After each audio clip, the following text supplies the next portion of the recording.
It's no secret that Australians love their rock and roll, with one of our biggest musical exports being AC/DC. With AC/DC being so big and influential through the 70s and the 80s, it's no wonder that there have been several bands trying to imitate their sound since their inception.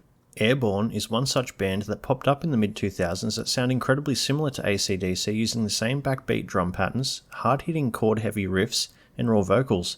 Runnin Wild was a big song back in 2007, but I haven't really heard anything about the band since then. What happened to Airbourne after their initial success, and why don't we hear much about them today? Stay a while as I take you through the rise and fall of Airbourne. Airbourne's primarily Joel O'Keefe and Ryan O'Keefe's band, with the brothers laying down the foundation for the band as we know it today in Warrnambool in Victoria in 2002. The band initially started out as a three-piece with Joel singing and playing lead guitar, Ryan playing drums and Luke McKenzie playing bass. David Rhodes joined the band in 2002, with David playing rhythm guitar and singing the backing vocals. David met Joel while they were working at a hotel, jamming and coming up with music ideas after they knocked off for the day. The band caught their first break by contributing 2 songs to the Hardwired Youth compilation album created by Warrnambool City Council and Arts Victoria. The 2 songs they had contributed were Rock and Roll and Give It All You've Got. Copies of the album were given out to students, with 300 extra copies being distributed to help the bands in their careers as musicians. In 2003, Luke McKenzie left, with Adam Jacobson joining on bass. The band played regular local shows at the Criterion Hotel. In March of 2003, Airbourne won a statewide band competition titled Push On in Melbourne. A reviewer for Classic Rock magazine described how the band are shamelessly derivative and gloriously entertaining, referring to the influence of AC/DC and Rose Tattoo on the band. In mid-2004, Adam Jacobson left and Justin Street joined the band on bass and backing vocals after running into Ryan after a house party. In July of 2004, the boys released their first EP that they'd been working on, containing 8 tracks, titled Ready to Rock. The EP was self-funded and released independently under Fieldman Australia. Recording and production was handled by the band at Hot House Studios in Victoria. The EP was only ever sold at gigs, with the passage of time making the EP a collectible for fans of the band. With an EP under their belts and building up momentum, they needed to break away from Warrnambool, choosing to move to Melbourne in early 2005, where the members shared a house and ate mostly basics including baked beans, while trying to make ends meet, playing roughly 1 gig a month. 4 dudes eating beans. You wouldn't want an open flame in that house. Fart jokes aside, there was so much momentum in fact that the band's talent manager, Greg Donovan, was negotiating a record deal amongst major labels. The band settled for a 7-figure deal, which included 5 albums with Capitol Records. Another break for the band occurred when they started to support Motley Crue and the Rolling Stones on the Aussie legs of their tours. Considering they had a record deal, the obvious next step was to write, record and release their debut album, which is exactly what they did next in 2006. Airbourne flew to the States to record the album at Blue Moon Studios in California with producer Bob Marlette, who had produced for Ozzy Osbourne and Alice Cooper previously. In February of 2007, Capitol Records dropped 70% of their signed artists, including Airbourne. Unfortunate timing considering the imminent launch of their debut album. The band would later sign with Roadrunner Records for international distribution. Runnin Wild, the band's biggest song, released on the 16th of May 2007. As it stands today, the song has been streamed 167 million times on Spotify. Around the same time, the band signed a publishing deal with Artwork Publishing, which was a joint venture between Network and EA Games, where the band would be featured in multiple global EA games later in 2007. The album scored well, with critics scoring 7 or higher. The album also sold well commercially, shifting upwards of 250,000 copies by 2009 and charting in a number of the top 50 charts around the world, peaking at 21 on the Aussie ARIA charts. Runnin Wild was nominated for multiple awards, including Best Rock Album at the ARIAs and Best Debut at the Metal Hammer Golden God Awards in 2008, where it won. In support of their first full-length offering, Airbourne toured the US supporting Kid Rock and Korn. In September of 2007, the band's first live EP was released, titled Live at the Playroom. Despite their success, Airbourne were unable to shake the comparisons to AC/DC, which the band were well aware of, with Joel having the following to say in an interview with Metal Sucks in 2008.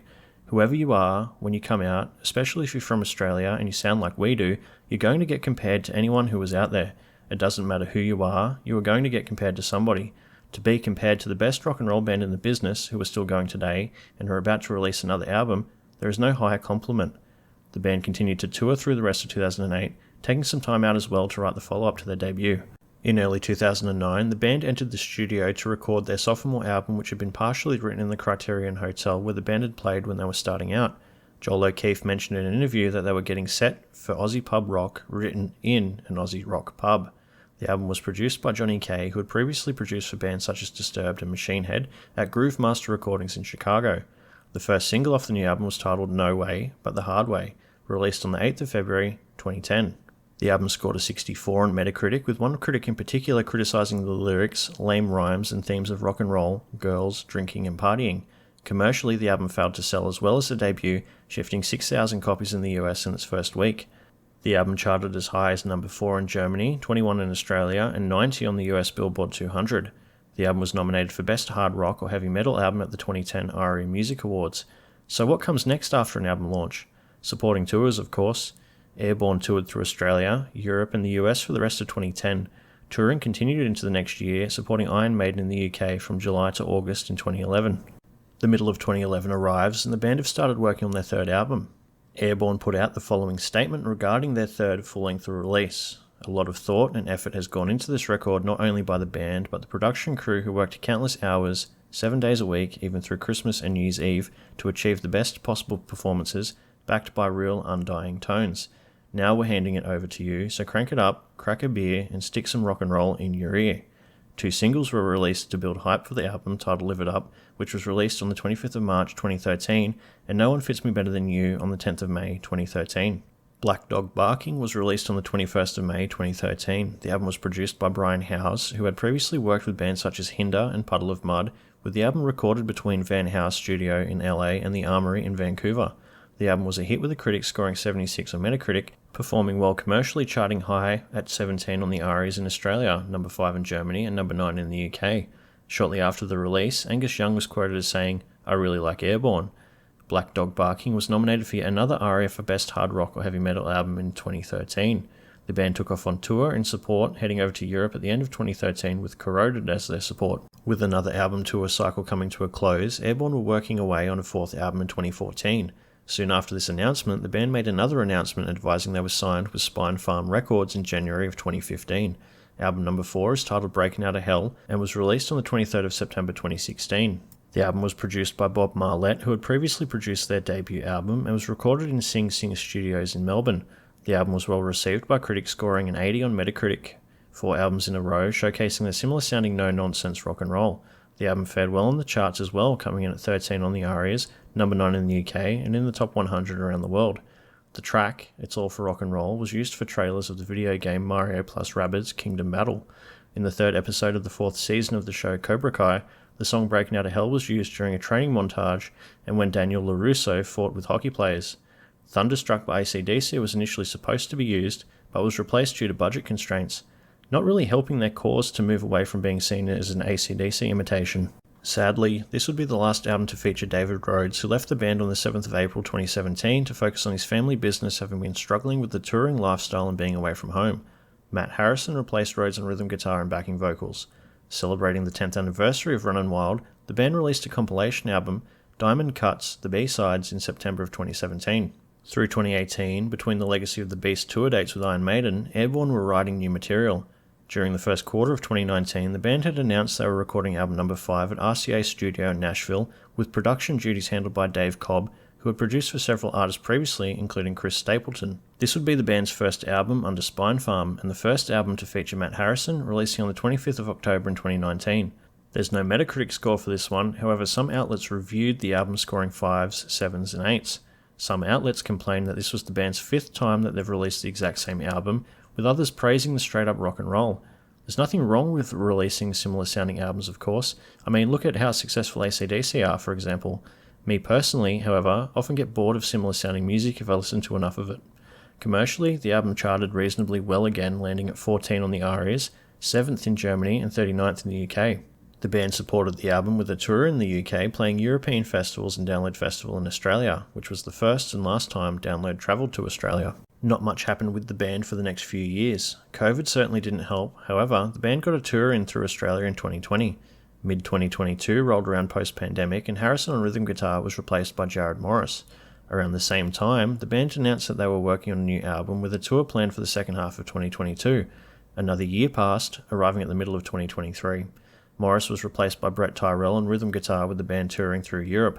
Not much happened in 2024 with no tours. No new music and no tours. In 2025, the band are touring through Europe again. Still no signs of new material, marking 6 years since the last full-length release. From everything I've found online, the band occasionally enter the studio to work on new material from time to time between tours. If you know what the band have been up to and when we might expect new music, let me know down below. Airbourne is still talked about today around the internet, with many people enjoying their music with others not really digging it. One Reddit user had the following to say: "I like their sound, they've got great energy and they're clearly talented musicians. The only thing I find is that a lot of their songs sound very samey." I know that's a complaint some people have about AC/DC, which isn't really true apart from in their later years, but I found Airbourne stuff to be all very similar. I like them, but I wouldn't listen to more than 2 of their songs in a row. Another Reddit user says, "I really like Airbourne, have done since Runnin Wild came out. We need bands like them to carry on the mantle of the DC. Airbourne are a good time, beery rock and roll. Have a drink on me and stick 'em on." With another kind of sitting on the fence saying, "I think they're okay. I don't hate them, but never have the desire to listen to them. They're kind of like AC/DC without any iconic riffs, but that's just my opinion." It's pretty clear that there's still a healthy appetite for rock music. The last album the band put out still charted reasonably well with millions of streams on Spotify. Say what you will about Airbourne, but up until roughly 6 years ago, they were releasing incredibly consistent, no-nonsense and no-frills rock and roll. With that being said, they had a sharp rise and peaked pretty early in their careers, failing to top or reach the heights of their debut album, with a steady decline in albums and streaming numbers since then. COVID, multiple rhythm guitarists, and a lack of new music certainly haven't helped their cause. However, the band is still scoring festival slots and playing hall-sized shows through Europe.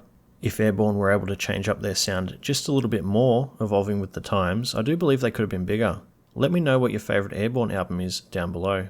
Thanks for watching.